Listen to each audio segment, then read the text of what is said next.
Hello and welcome to another episode of my Working with Todoist series. My name is Pullein and this week it's all about the brand new feature called boards. Now this has been coming for about a year now. We've finally got it, and hopefully for those of you who are a bit confused about Todoist sections, now understand why sections came around. Now what I'm going to do this week is I'm going to show you how to create a board, how to turn an existing project into a board, and also 3 use cases that you may find useful. Now I would like to stress here that remember, your to-do list manager, your task manager should never dictate how you manage your tasks. Your system, the way that you like to organize your tasks, need to be how you manage your tasks. So boards may not always work for you. It's a new feature, great to play with, but just remember that you need to be working on your system and not being forced into using something just because the app you're using has that feature. You don't have to use it. The list view is still there. Now, before we go any further, I would just like to say if you do get any value from this video, then please help me by clicking on that like button. Yes, that like button down there. And if you haven't subscribed to my channel yet and you want to get all the latest tips, tricks and news on using Todoist, then please subscribe to my channel. Okay, let me take you into my demo account now, and I'm going to show you how to set up boards and 3 use cases. Okay, so here we are in my inbox, and obviously I have nothing in here. Now, what we're going to do first off is how do you actually create a board in the first place? Now, there's a couple of ways of doing this, but actually I'm going to go down here. I'm going to add a project. Now, when you now add a project, you will see down here that you have a choice of whether having it as a list, which is the traditional way of having your tasks, or you can choose a board. Now, if you click on choose a board, and then I need to give it a name, so let's just go, we'll call this one test. And once that's done, I can just add. And what you'll see now is what I've got is I can add a section here, add the task, and then it moves me across. I can add another section and so on. Now that's not what, so that's how you create a board. So I'm just going to delete that project because I don't need it. So to delete that. Oops, that's not, yep, that's gone. Okay, so now that we've got that, now how do you turn an existing project into a board? Because we all probably have projects set up already, and if you're using the time sector system, you've got these projects here. Now, to actually create, if you go to the 3 dots here, you'll find that you cannot do it from here. What you need to do is go to the 3 dots up here on the top right hand side. These 3 dots right here on this top right hand side, and click on that, and you'll see that you can actually set this as view as board. So I have nothing in here at the moment. So if I go back and change that back to the list view, so click there, you'll see that I have just my recurring areas of focus, and I'll show you why in a moment. So we have my recurring areas of focus, but I don't have any section up here. So this is why I'm only getting one. But if I go into here and just click on view as board, I get my recurring areas of focus listed here. But if I was going to use boards for my this week project, what I would do is I would go down to here. So I've got one already set up called this week's boards. Now, the way I would do this is I would just have a simple way of saying to schedule. So this column here is for tasks that I'm not sure yet when I'm going to do it, but I'm going to do this probably every week. Now, this is an interesting one here, because if I actually now do this as recurring, so if I schedule this for every day, this is not going to do what I want it to do, because I want this to spread out through the week. So if I just give that every day, what you'll see is that's done, but all it does is actually have the task there. So I would have to move it across to Monday and then check it off and then move it across to Tuesday. So when I check that one off, it comes up, so I can just move that across to Tuesday. But that's not necessarily a bad thing because you're supposed to be doing your 10-minute planning at the end of every day. So you can move these things across as and when you need to do them. So the way I would do this, now I would do this in full screen. Now, just because of the nature of the dimensions of the video that I'm recording, I can't do this in full screen because I want to be able to, so you can see what I'm doing. But let's say, okay, as I'm scheduling this, as I'm doing my weekly plan, I can look at this prepare workbook for workshop next month. I'm going to think, okay, I'm going to do that one probably on Wednesday. So I would move this across, and you can just drag it across like that and drop it in on Wednesday. Now, what I would actually do then at that point is add the date. Now, the reason why I would add the date is because I want this to come up in my today view. This view, I'm using boards as a planning method. So I'm just dragging it across to Wednesday. I can go back over here, set up meeting with Kev, webinar. Here's another way you can do this. If you go into your select project here, I can go down to my this week's boards, which I've got here. It's into schedule. I'm going to say set up meeting with Kev, webinar next meeting. I'm going to do that on Wednesday. So tap that. That's another one in Wednesday. I must have a soft spot for Wednesday. And again, what I would need to do is add the date. I should have added it then. So I'm going to add the date there. So I can see this. As I say, I'm adding the date simply because I can then see this when I do, when it comes up in my today view, and it doesn't affect my filters.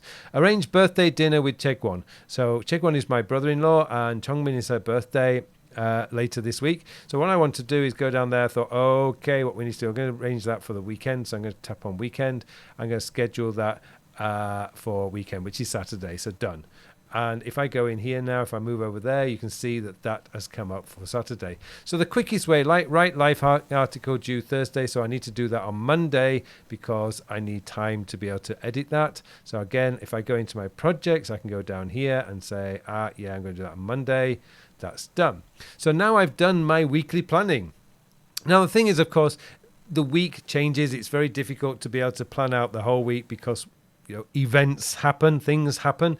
So what you can do is you can move these around. So if I'm going to say, okay, I've done my exercise, I'm going to move this one over to Tuesday because Monday I'm very busy with something else. And again, I just tap on that. I would change the date to Tuesday just to keep it up. And it's not a real problem because when you're doing the daily planning, I mean, it's like a split second just to change the date so that when you look at your upcoming view here, you have the tasks are coming up as and when you need to see them. So that's one way that you can use boards. And I actually am considering, I haven't done this yet, but it's something that I am considering. Now, another way, which is because we're going into the planning season, as I call it, the planning season, which is October to December, I'm going to go into, I've created a planner for next year. So I'm just organizing this by quarters. So quarter 1, quarter 2, quarter 3, quarter 4. So all I have is my big projects for next year. These are the things that I know already that I want to do. So time and life mastery update, I usually do that one. I usually do that later in the year. So I'm going to look at that 2021 planning. I'm going to do that one in Q3 because that's when I usually do that. I don't need to add a date because this is just used as a planner. So you can see it's gone into Q3. When am I going to do the time sector system update? I'm going to do that one in the first quarter. So again, I drop down there, do that in the first quarter. And you can see how fast it is to be able to move these around. So you can just drag that one, time and life mastery. I really need to do that, and I will do that one in the third quarter. So I'll do that book in the third quarter. So that's 2 books next year. I'm going to be very busy. This is just my demo account. That may not happen. So there's another way that you can use it. And this is one way that I've already started using. I've started collecting my ideas for next year's projects, the big projects that I want to do. And also I can put in here any goals that I want to do as well. So there may be some goals. So I can actually create a big plan for 2021. And the final way that I've thought about using these boards is, now I used to use Asana for this, and I've been testing around with this, the idea of keeping all my content in one app. And this is, again, this is just essentially for me to know where my content is. I create about 6 pieces of content each week, and so I really need to keep on top of where things are. So I've got along here, it's a typical Kanban type of board. So I've got my planning in planning here, in production, post-production, scheduled, and once it's scheduled, that's it. I can just remove the date and delete it. So I've got already, I'm doing this video now, and this video is going to go out on Sunday. So I put the date for this to go out on Sunday.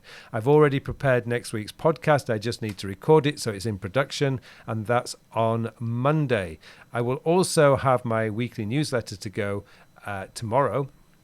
Which is Friday tomorrow for me. I'm recording this on Thursday. So I would move that. Once I start working on it, I move it into production. And again, this is just so that I know where each piece of content that I'm creating each week is. So those are the 3 ways that I'm looking at creating boards for. I don't necessarily need to create anything else. I don't need my projects, but you can see that if you're using a Kanban system, you can use all sorts of ways. So I just want to give a couple of quick reviews. You can actually do, I think it's, if we go into the 3 dots up on the top right hand corner, right up here, you see the 3 dots or ellipses. Click on that and you can change the view. So you've got Shift V, this is a Mac, it says Shift V is to change the view. So if I do Shift V, that now puts it back into a list view.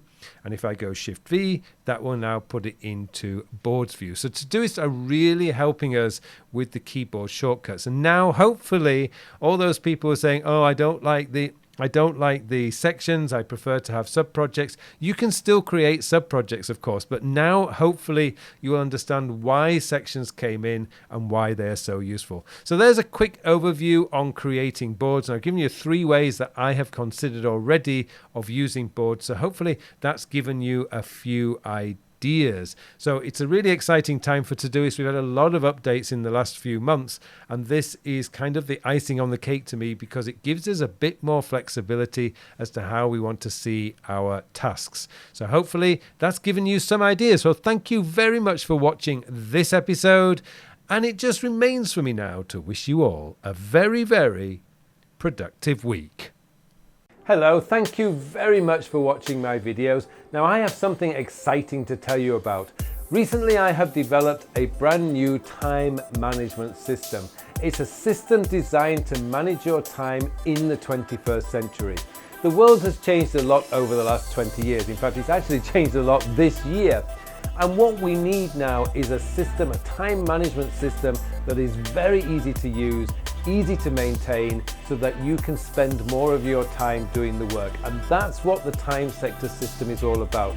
It's going to change your whole belief system about the way a time management system should work, because this focuses on when you are going to do the task. And let's be honest, it doesn't matter how motivated, inspired, or how urgent something is. If you don't have time to do it, it is never going to get done. And that's what this system is built around, getting your work done, so you can spend more of your time doing the things that you want to do. I hope you join me in this course. The full details of the course are in the show notes below, so please join me, and thank you very much for watching this brief video.